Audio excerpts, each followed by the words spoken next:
Canada is taxing the life out of its own economy, by David Leis.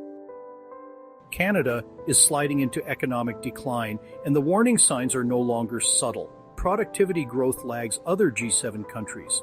Business investment and research spending trail other major economies. Entrepreneurs and startups are increasingly looking to jurisdictions outside of Canada for growth. The effects are visible in weaker income gains, widening investment gaps, and mounting deficits. When countries fall behind in productivity, they lose economic strength, fiscal flexibility, and influence. Canada's labor productivity growth has trailed the United States and many other advanced economies for much of the past decade. Over time, that means slower income growth, fewer high-paying job opportunities, and less room for governments to improve services, healthcare, defense, and infrastructure. The way Canada taxes income and investment is a central problem.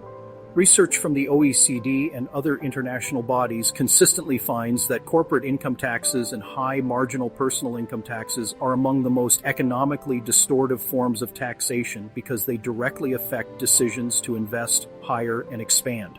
When after-tax returns fall, fewer projects meet the threshold for investment. Companies delay upgrading equipment, technology, and facilities. When businesses invest less in better tools and automation, workers produce less over time. Our system no longer rewards expansion, reinvestment, and risk. Countries with fewer structural advantages are growing faster. Foreign direct investment into Canada has weakened because returns are more attractive elsewhere.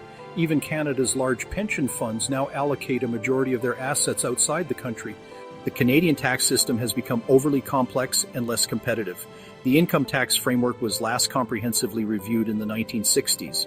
Successive governments have layered credits, carve-outs, and exemptions on top of one another. Paying taxes takes time and capital from entrepreneurs better spent on improving innovation. In most provinces, combined federal and provincial top personal rates exceed 50%. High marginal tax rates reinforce the message that additional effort isn't worth it. Over time, that shapes behavior. Skilled professionals compare jurisdictions, entrepreneurs weigh where to scale up, corporate taxation compounds the problem. While Canada's corporate tax rate appears competitive on paper, the effective tax burden on new investment depends on depreciation rules, treatment of retained earnings, and integration with personal taxation. Companies that reinvest profits often face tax treatment that reduces the benefit of expansion, while distributed profits face further layers of taxation. When capital is taxed at multiple stages, fewer expansion projects clear the required rate of return. Other countries have moved in a different direction. Estonia taxes corporate profits only when they are paid out, not when they are reinvested, creating a clear incentive to grow.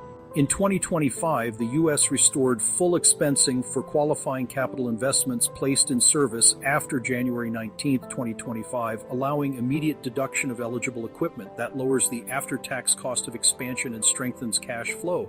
Canada has responded largely with temporary measures such as GST credit top-ups and targeted deductions for specific sectors. Such changes can't alter the long-term incentive structure that drives productivity. Fiscal policy adds another constraint. The 2025 federal budget reported a $78 billion deficit. Many consecutive years of deficits have increased our debt repayment obligations. Taken together, slower productivity growth, weaker business investment, sustained capital outflows, and structural deficits have reduced competitiveness.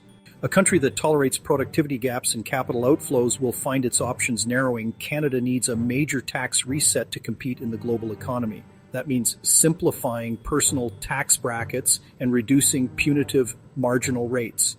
It means reworking corporate taxation to favor reinvestment and expansion by lowering the effective tax burden on new capital formation. It means reducing administrative friction through automation for straightforward filings and removing carve-outs that distort behavior. The objective is simple: make it easier to work, invest, and build in Canada. Productivity depends on multiple factors, including skills, regulation, infrastructure, and global conditions, but tax policy is one of the few structural levers governments directly control across the entire economy. Continuing on the present path risks entrenching stagnation. Canada cannot tax its way to prosperity, regulate its way to innovation, or subsidize its way to competitiveness. Prosperity grows when people are encouraged to work, invest, and build here rather than elsewhere. Please like, share, and subscribe if you like this content.